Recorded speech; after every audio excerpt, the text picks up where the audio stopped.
Lecture में IS-19 employ benefit के chapter से advance financial accounting and corporate reporting के पास एग्जाम में क्वेश्चन आया हुआ है, इसको सॉल्व करते हैं। तो इस लेक्चर को स्टार्ट करने से पहले अभी हमने एक क्वेश्चन सॉल्व किया था जिसमें हमने सारे कॉन्सेप्ट अंडरस्टैंड किए थे डिफाइंड बेनिफिट प्लान के। तो करते हैं इस क्वेश्चन पर सारे कॉन्सेप्ट को रीड करते हैं। क्या कह रहे हैं क्वेश्चन में? Silver star limited is operating a defined benefit plan for its employees. The related transaction that occurred at the reporting date are as detailed below.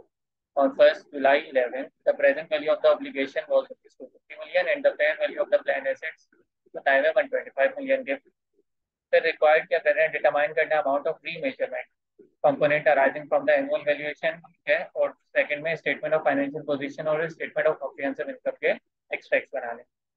तो अगर क्वेश्चन को स्टार्ट करें तो सबसे पहले अगर हम स्टेटमेंट ऑफ फाइनेंशियल पोजीशन के जो एक्सट्रैक्ट्स बनाने हैं,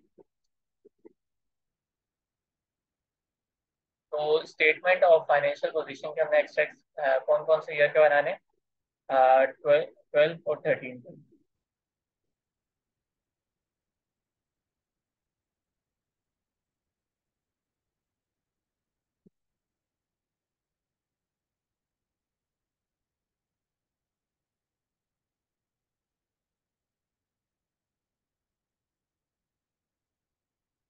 स्टेटमेंट ऑफ फाइनेंशियल पोजीशन में हमारे पास आ रही होंगी नॉन करंट लाइबिलिटीज।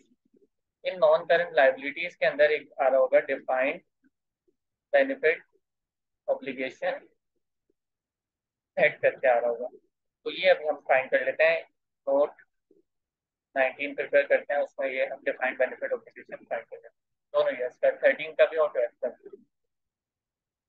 तो इस डिफाइंड बेनिफिट ऑब्लिगेशन को फाइंड करने यहाँ पे वर्किंग बंद करते हैं। डिफाइंड बेनिफिट ऑब्लिगेशन और साथ साथ इसके हम प्रिपेयर करेंगे प्लान एसेट। तो जैसा कि अभी हमने अंडरस्टैंड किया था, अभी हम तो 12 प्रिपेयर कर रहे हैं 2000।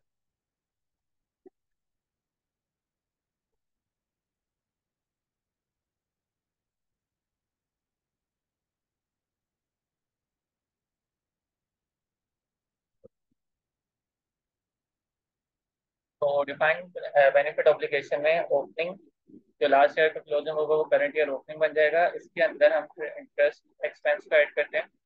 फिर अगर हमारे पास करंट सर्विस कॉस्ट आ रही है तो वो ऐड हो जाएगी। करंट सर्विस कॉस्ट के बाद अगर कोई बेनिफिट पे कर रहे हैं, अगर पास सर्विस कॉस्ट है तो वो भी आ जाएगी, और अगर कोई बेनिफिट पे हो रही है अमाउंट तो वो यहाँ से लेस हो जाएगी। तो फिर OCI का रीमेजरमेंट की वजह से जो चेंज आ रहा है वो आ जाएगा, और यहाँ पे हमारे पास बैलेंस की अमाउंट आ जाएगी। प्लान एसेट में चलते हैं, तो प्लान एसेट में भी ओपनिंग उसके बाद रिटर्न इसमें ऐड हो जाएगा। जैसे वहाँ पे इंटरेस्ट एक्सपेंस आ रहा था, यहाँ पे इनकम आ रही होगी। फिर जो कंट्रीब्यूशन की होगी वो आ जाएगी, यहाँ पे ऐड हो जाएगी। और कंट्रीब्यूशन के बाद बेनिफिट पेड, अगेन जो बेनिफिट पेड हो रहा होगा वो प्लान एसेट्स में से भी निकल जाएगी अमाउंट, और चेंजेस हैं वो OCI में आएंगे और बैलेंस आ जाएगा। तो ये अभी हमने सारा भी इससे पहले वाले लेक्चर में भी अंडरस्टैंड किया था। और सॉल्व करते हैं।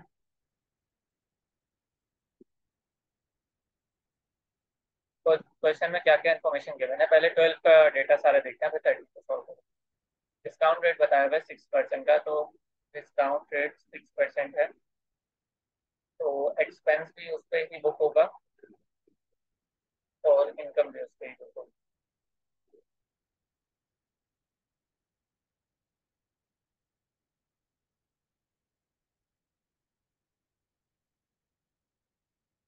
उसके बाद जो हमें गिवन डेटा है, सबसे स्टार्ट से देखें तो 1 जुलाई 11, मतलब 1 जुलाई 11 the present value of the obligation was ₹250 million. Present value obligation बताई गई है, ओपनिंग हमें बता दी कितनी, 250 मिलियन की। और fair value of the plan assets amounting to 125 million. Opening हमें फेयर वैल्यू बता दी है कितने, 125 मिलियन के।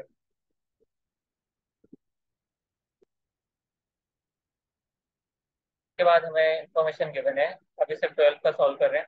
सर्विस कॉस्ट बता दी, करंट सर्विस कॉस्ट 35 बता दिया। तो करंट सर्विस कॉस्ट 35 की है। बेनिफिट पेड हो रहा है 25 का, बेनिफिट यहाँ से माइनस हो जाएगा 25 का। सिमिलरली बेनिफिट यहाँ से भी माइनस हो जाएगा 25 का। उसके बाद कंट्रीब्यूशन पेड कितनी की है? 35 की। मतलब कंपनी ने जो प्लान एसेट में कंट्रीब्यूशन किया वो कितनी की है? 35 की। तो 35 यहाँ पे ऐड हो जाएगा। उसके बाद present value of obligation, ending balance बता दिया 310। 12 का एंडिंग बैलेंस बता दिया 310। और fair value of plan assets का भी एंडिंग बैलेंस बता दिया 145। 145। तो अगर देखें जो 250 पे जिसके ऊपर हमने 6% लगाया तो एक्सपेंस आ गया। यहाँ पे 125 पे हमने 6% लगाया तो इनकम आ गई। तो 12 की सारी हमने इन्फॉर्मेशन देखी। अगर इसको बैलेंस करें तो हमने क्या अंडरस्टैंड किया था? पहले इन सारी अमाउंट्स का हमने टोटल कर लेना है।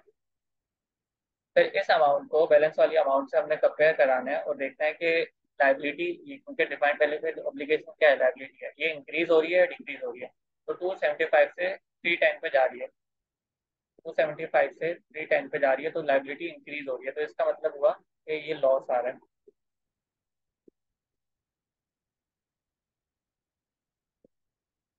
यहाँ पे लॉस हो रहा है ना।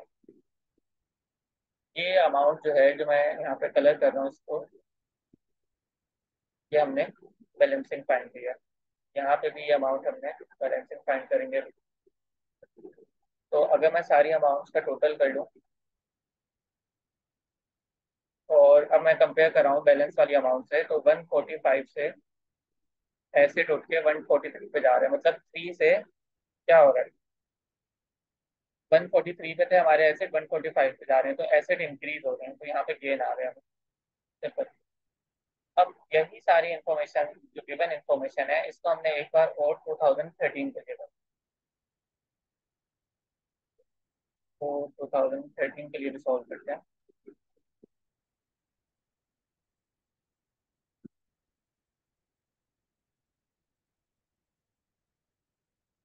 अब 13 के लिए जो लास्ट ईयर के क्लोजिंग बैलेंसेस हैं वो करंट ईयर के ओपनिंग बैलेंसेस बन जाएंगे। तो पहले मैं इसको रेस करता हूँ सारी इंफॉर्मेशन।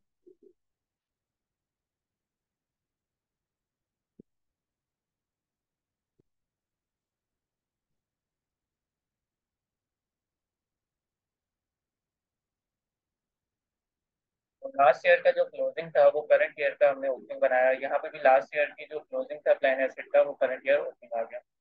अब इस पे इंटरेस्ट किस परसेंटेज से हमने बुक करना है? 5% से बुक करना है। 5%। यहाँ पे भी 5% से इनकम बुक हो जाएगी। तो 310 का 5%। यहाँ पे इनकम है 145 का 5%। अब करंट सर्विस यहाँ पे ऐसे दिखेगा, करंट सर्विस कॉस्ट है।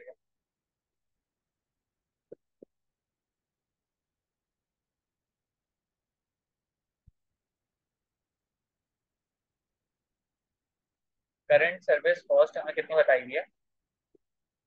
सर्विस कॉस्ट जो हमें क्वेश्चन में दी गई है 13 की, वो 38 की गिवन है। तो 38 की सर्विस कॉस्ट गिवन है।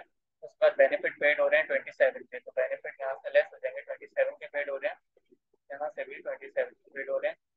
उसके बाद कंट्रीब्यूशन पेड हो रही है 40 की। मतलब कंपनी ने जो कंट्रीब्यूशन किया प्लान एसेट में वो कितने की किया? 40 की। उसके बाद प्रेजेंट वैल्यू ऑफ ऑब्लिगेशन का जो बैलेंस आ रहा है गिवन 340 है। 340। और यहाँ पे जो बैलेंस आ रहा है 165 का आ रहा है, 165। तो सिमिलरली जो हमारे पास अमाउंट थी उनका हमने टोटल किया और उसको बैलेंस से कंपेयर कराया, तो लाइबिलिटी अगेन इंक्रीज हो रही है। 4 से इंक्रीज हो रही है, लॉस आ गया। अगर इसको पॉइंट्स में देखते हैं,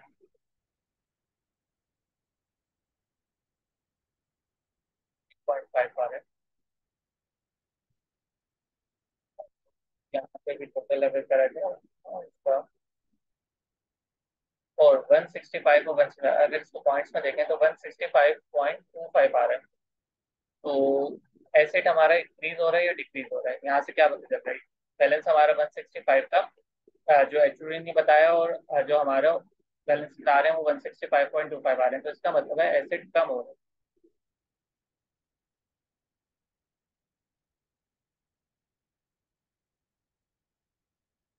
0.25 से एसिड जो है वो हमारा कम हो रहा है, मतलब यहाँ पे भी लॉस आ रहा है।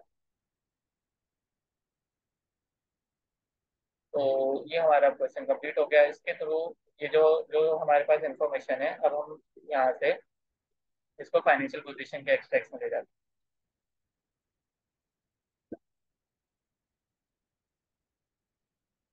अगर 12 का बैलेंस देखा जाए तो 12 में 310 माइनस, क्योंकि हमने नेट करके लेके जानी है ऑब्लिगेशन जो है, तो ऑब्लिगेशन नेट कैसे होगी, एसेट प्लान एसेट से नेट होगी, तो 310 माइनस 145, ये हमारे पास 165 जो है 12 का बैलेंस आ गया। 13 का देखा जाए तो 340, इसमें नेट करना है हमने एसेट को, माइनस 165, तो ये 175 जो है हमारे पास एसेट का बैलेंस यहाँ पे आ गया। अब हमने क्या बनाने हैं, statement of comprehensive, statement of profit and loss के एक्सट्रैक्ट बनाने हैं।